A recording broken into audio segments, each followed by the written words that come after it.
네, 꽃피는 봄이 오면 마음은 즐겁지만 몸이 괴로운 분들이 적지 않습니다. 네, 이렇게 계절이 바뀔 때 특히 봄철에는 알레르기, 그중에서도 두드러기 때문에 고생하는 분들이 많기 때문인데요.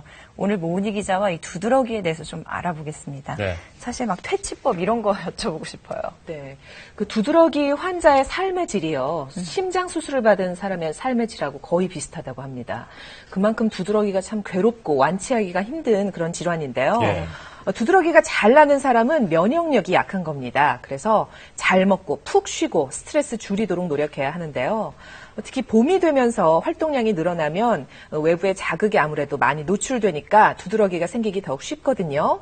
근데 이게 알레르기와도 좀 비슷한 것 같은데 어떤 차이가 있는 걸까요? 그 원인과 치료법 자세히 알아봅니다. 야외에서 다양한 환경에 접촉하는 시간이 많아지는 계절, 봄입니다. 특히 꽃가루와 미세먼지로 인한 각종 피부 질환이 발생하기 쉬운데요. 그중 하나가 두드러기입니다. 두드러기는 전체 인구의 15에서 20%가 살면서 한 번쯤 경험하게 되는 흔한 질환인데요. 운동을 하고 난 다음부터 집에 와보니까 막 붉은 반점이랑 두드러기가 막 오돌토돌하게 나면서 굉장히 따갑더라고요. 또 다시 운동을 하거나 그래도 열이 오르기 시작하면 다시 두드러기가 생겨서 두드러기는 피부가 오돌토돌하게 솟아오른다든지 넓적넓적 부풀어 오르는 증상인데요. 무엇보다 가렵고 그 부위가 뜨겁기도 합니다. 이 환자는 체열이 일정 부분에만 확 올라 있네요.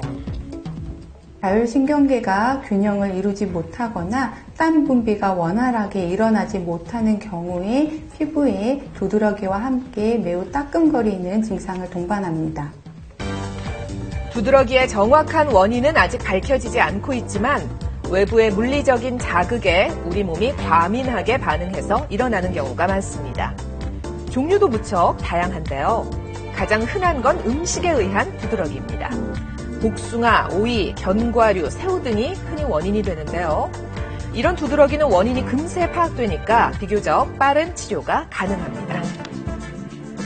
또 흔히 쇠도 골랐다고 하죠. 특정 물질에 접촉해서 갑자기 두드러기가 생기기도 합니다.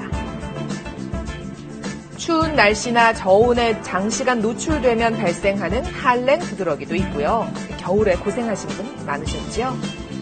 또 피부를 긁으면 부풀어 오르는 피부 묘기증도 있습니다. 특히 봄에는 햇빛에 의한 일광 두드러기를 조심해야 하는데요. 겨울철에 비해서 2배 이상 자외선 양이 많아지니까 유의하세요. 운동이라든지 스트레스를 받아서 체온이 1도 이상 갑자기 높아질 때 생기는 콜링성 두드러기도 있습니다. 두드러기와 알레르기는 어떤 차이가 있을까요? 피부 가려움증이라는 동일한 증상이 나타날 수도 있지만 알레르기는 재채기, 눈 가려움 등 다른 증상을 동반하기도 합니다.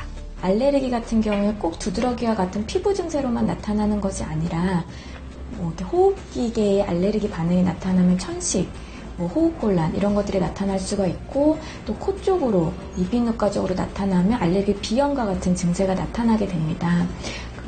하지만 두드러기는 특정적으로 피부에 피부 혈관 투과성이 증가하면서 피부가 부어오르고 발갛게 되고 이런 증세를 동반하는 그런 질환을 특정지어 말하게 됩니다. 그래서 두드러기가 좀 더 이렇게 협의의 그런 질환이 되겠습니다.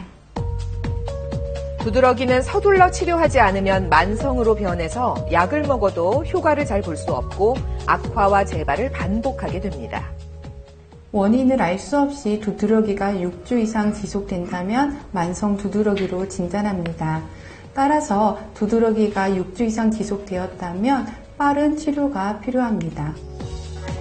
두드러기 증상과 함께 가슴이 답답하고 호흡곤란이 생긴다든지 혈관 부종이라고 해서 피부 팽창 정도가 심한 증상도 나타나는데요. 이때는 가려움증보다 통증을 느낄 수 있습니다. 이 현상이 혀, 입술, 얼굴 부종으로 이어지기도 하는데 호흡기나 심혈관계에도 증상이 나타나면 생명이 위험할 수도 있습니다. 그렇다면 두드러기는 어떻게 치료해야 할까요? 먹는 약으로는 항히스타민제를 복용해서 두드러기를 억제하도록 하고요. 스테로이드가 함유된 연고를 환부에 발라 가려움증을 완화합니다. 근본 원인을 뿌리 뽑는 치료가 아니기에 어려움이 있지요. 한방에서는 잦은 두드러기가 체내의 열이 고르지 못한 것으로 봐서 체질을 개선할 수 있도록 한약 처방을 하고요. 때로는 특정한 부위의 혀를 자극해서 가려움증을 완화하기도 합니다. 두드러기가 발생했을 때는 민간요법에 의존하지 말고 되도록 서둘러서 병원 치료를 받는 게 좋습니다. 급할 때는 어떻게 해야 할까요? 피부에 두드러기가 나면 일단 긁지 마시고 많이 가려운 부위는 차가운 거를 대서 얼음주머니 같은 것을 대서 가라앉혀 주셔야 됩니다. 두드러기가 생기는 요인을 긁으면 안 안다면 되군요. 뭐 동물이든 뭐 식물이든 음식이든 그 원인을 꼭 회피하는 게 기본적 치료 방안입니다. 두드러기를 예방하기 위해서는 두드러기 발생 시기나 계절, 장소, 활동 등을 기입해서 그 원인을 파악하는 것이 가장 우선입니다. 또 인체에 익숙하지 않은 식품이나 첨가물을 자주 접하면 이에 적응하지 못한 인체 거부 반응으로 두드러기가 나타나기도 하는데요. 화학 제품 주의해서 쓰시고 청결 유지하시기 바랍니다. 2차 감염을 방지하는 것도 중요한데요. 손톱을 짧게 깎아서 긁어서 생기는 상처를 예방해야 합니다. 일시적으로 체온을 올리는 매운 음식이나 신맛이 강한 음식은 피하고 화학 섬유 대신 면 소재 옷을 입는 것도 좋은 방법입니다. 두드러기의 근본적인 치료 방법은 역시나 면역력인데요. 꾸준한 운동과 규칙적인 식사로 면역 기능을 높여서 봄철 건강 관리 잘 해야겠습니다.